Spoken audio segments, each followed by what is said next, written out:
Irby at Orby presents Irby Audiobooks, classic stories for the whole family, young and old. Read by Christopher Hart Moynihan. The Other Wise Man by Henry Van Dyke.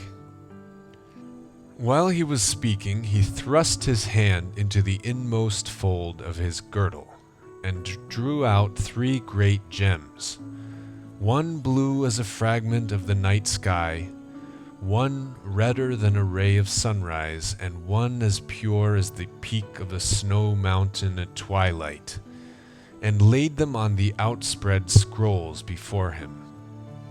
But his friends looked on with strange and alien eyes.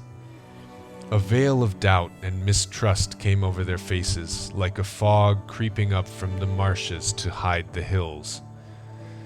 They glanced at each other with looks of wonder and pity, as those who have listened to incredible sayings, the story of a wild vision, or the proposal of an impossible enterprise.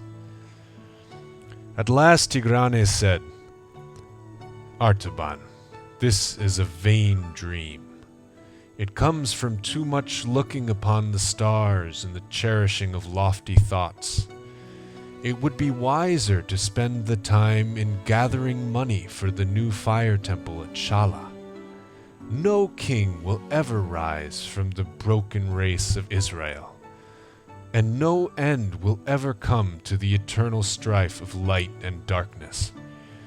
He who looks for it is a chaser of shadows. Farewell." And another said, "Artaban, I have no knowledge of these things, and my office as guardian of the royal treasure binds me here. The quest is not for me, but if thou must follow it, fare thee well." And another said, "In my house there sleeps a new bride, and I cannot leave her nor take her with me on this strange journey.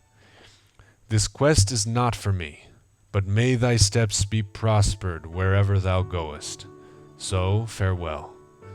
And another said, "I am ill and unfit for hardship, but there is a man among my servants whom I will send with thee when thou goest, to bring me word how thou farest." So, one by one, they left the house of Artaban.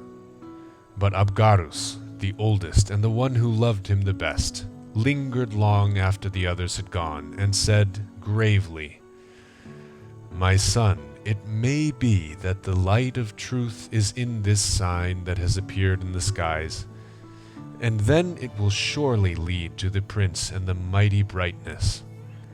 Or it may be that it is only a shadow of the light, as Tigranes has said, and then he who follows it will have a long pilgrimage and a fruitless search. But it is better to follow even the shadow of the best than to remain content with the worst. And those who would see wonderful things must often be ready to travel alone. I am too old for this journey, but my heart shall be a companion of thy pilgrimage day and night, and I shall know the end of thy quest. Go in peace."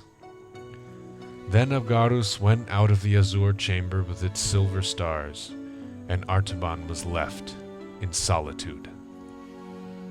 He gathered up the jewels and replaced them in his girdle.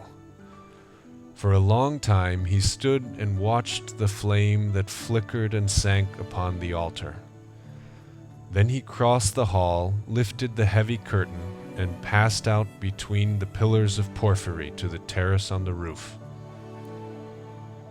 The shiver that runs through the earth ere she rouses from her night sleep had already begun, and the cool wind that heralds the daybreak was drawing downward from the lofty snow-traced ravines of Mount Orontes.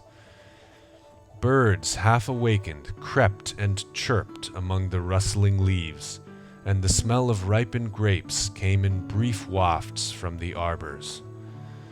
Far over the eastern plain a white mist stretched like a lake, but where the distant peaks of Zagros serrated the western horizon, the sky was clear. Jupiter and Saturn rolled together like drops of lambent flame about to blend in one. As Artaban watched them, a steel-blue spark was born out of the darkness beneath, rounding itself with purple splendors to a crimson sphere, and spiring upward through rays of saffron and orange into a point of white radiance. Tiny and infinitely remote, yet perfect in every part, it pulsated in the enormous vault as if the 3 jewels in the Magian's girdle had mingled and been transformed into a living heart of light. He bowed his head. He covered his brow with his hands. "It is the sign," he said. "The king is coming, and I will go to meet him." Thank you for listening to this Irby Audiobooks presentation of The Other Wise Man. Please subscribe to our channel for more classic stories of faith presented by Irby at Orby Communications.